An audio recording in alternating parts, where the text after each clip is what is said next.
കാട്ടാളനിൽ പെപ്പയ്ക്കൊപ്പം ഹനാൻ ഷായും എത്തുന്നു എന്ന അറിയിപ്പ് വന്നത് മുതൽ തുടങ്ങിയ ഹൈപ്പാണ്.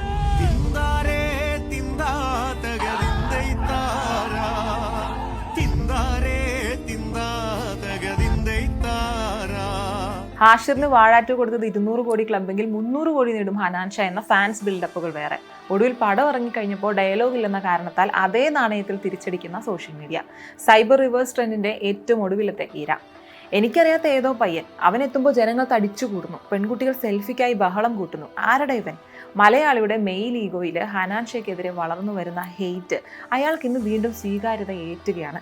ഒരു രാത്രി ഇരുട്ടി വെളുത്തപ്പോൾ ഉണ്ടായി വന്ന സ്റ്റാർഡം അല്ല ഹനാൻ ഷാ എന്ന 25-കാരൻ്റേത്.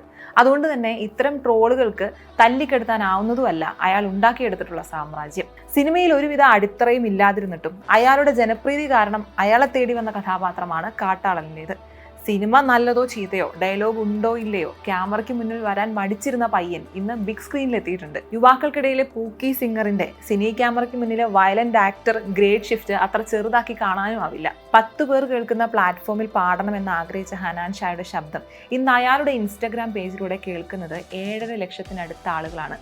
സിനിമാ ഗാന പിന്നണിയിൽ മാത്രമല്ല, മുന്നണിയിലും അയാൾക്കിടമുണ്ട് എന്നതിനുള്ള തെളിവാണ് കാട്ടാളനിലെ ഹനാൻ ഷായുടെ പെർഫോമൻസ്.